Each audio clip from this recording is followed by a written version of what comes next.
Hey, what's up everybody? Josh Hall here talking about what camera I decided to buy at the end of 2020.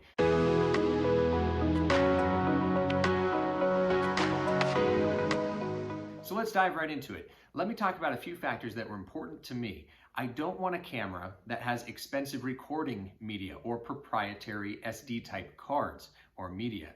That to me is just really annoying and should not be happening at the end of 2020 when there's so many great standard means of recording media out there. Another factor for me was that it cannot overheat. I shoot a lot of long form interview style videos.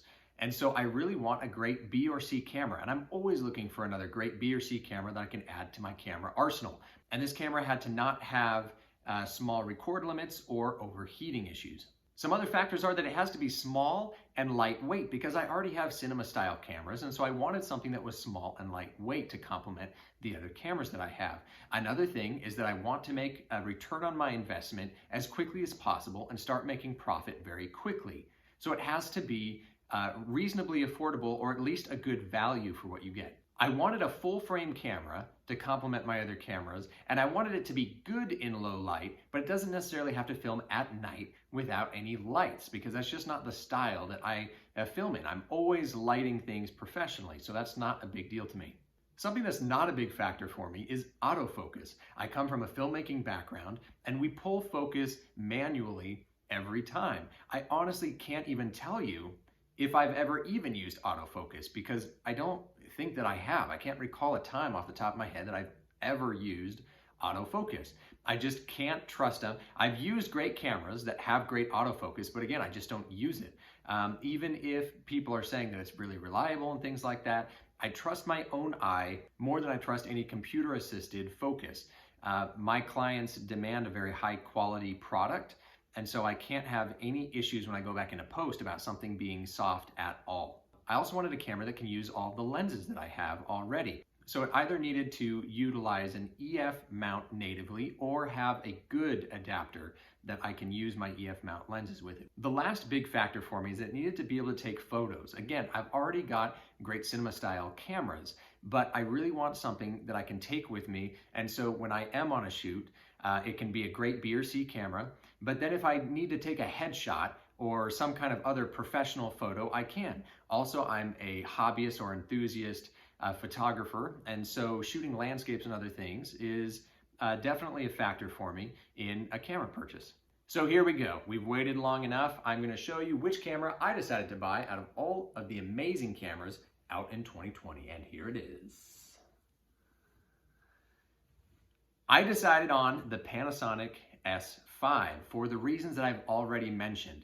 A number of other great reasons that I purchased this is that it can do 96 megapixel still images, which is amazing, especially for the kinds of things that I do. If I am taking photos, they could be up on a billboard, or I could want them, if it's just my own kind of hobby photos, I would want to print them on large canvases and then hang them up on a wall. Another factor for me was that I already have the XLR1, which is an adapter that goes onto the hot shoe, and it'll feed in professional XLR audio into the camera. It will also do phantom power, which is great for my Sennheiser MK-H416 and my Rode NTG3. Another great thing about this camera is that it's going to be able to do 6K resolution with a firmware upgrade later in the year, which is really exciting, and it's going to keep this camera relevant for longer. And the last factor for me is just that it's a great complement to the other cameras that I have.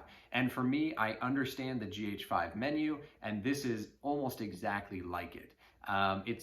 There are quite a few new options that you can do with this, but if you understand the GH5 menu, you'd be able to navigate this one without any problem. For me, this camera works with my workflow really, really nicely. I need a camera that I can quickly adjust shutter speed and other things if I'm doing time lapses, especially long exposure time lapses. I just want something that's very fast and that has nice manual dials so that I can quickly set up the camera, because that's exactly what I do with DSLR style cameras. So whereas the cinema camera is more set up to do kind of the A-roll stuff, this kind of a camera is great for B-roll things. I can run it on a gimbal, I can run it on my Steadicam, and it's going to be a great lightweight companion. The other thing that's cool is that in the kit you can get this lens, which is a $600 lens. You can get it for $300 in the kit, and it's a 20-60. And although the aperture range is not stellar by any means, and it's a variable aperture throughout the focal lengths on the lens, It is an absolutely phenomenal lens for running on a gimbal.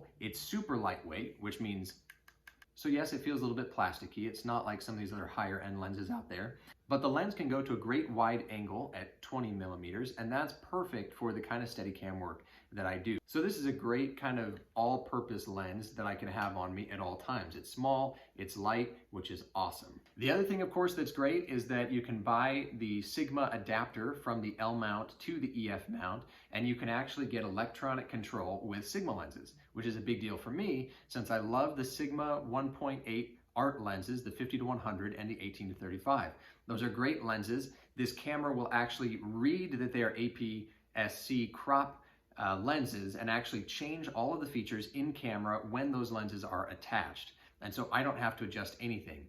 But what you can also do is, of course, you can use your cinema lenses on this camera. The really great thing about that is that you can actually change from APS-C crop mode to full frame mode very quickly in the menu, which means that if you had, say, two prime lenses, say you had a 25 millimeter prime and you have a 50 millimeter prime, between those two lenses, you could have sort of the equivalence of 4 different focal lengths. You could have your 25, you'd have around a 35 going into APS-C mode, and then in full frame mode, you'd have the 50 millimeter focal length, but then you would also have around an 80 millimeter focal length.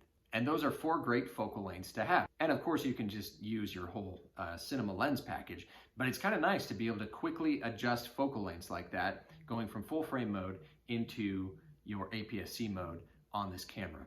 The other thing that Panasonic does well is just giving you functions that you need in a camera, and they just work, which is really, really nice. They don't make you wait a long time when you're switching between different recording formats and other things, and they're very rugged cameras. I've had a GH5 for a very long time, and it's actually on a long-term rental for the next 8 months, along with a lot of our other equipment that we rent out of our rental company, Utah Film Equipment Rentals. Now, of course, when you're looking at a camera like this with a lens like this, it is a little bit front heavy. It kind of needs lens reduction surgery, right?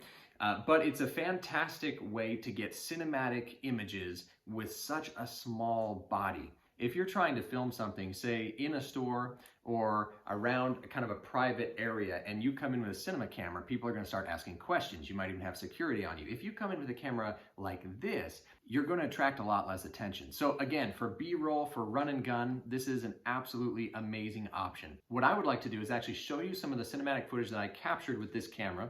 I had pre-ordered it, and I actually got the camera last week, but the day after I got the camera, I had to fly to Philadelphia for a documentary series shoot, and then I had to fly to Ohio right after that, and I finally got back, so I'm finally able to make this video and tell you why I think this is going to be such an amazing camera and one that will be a great companion for a number of years.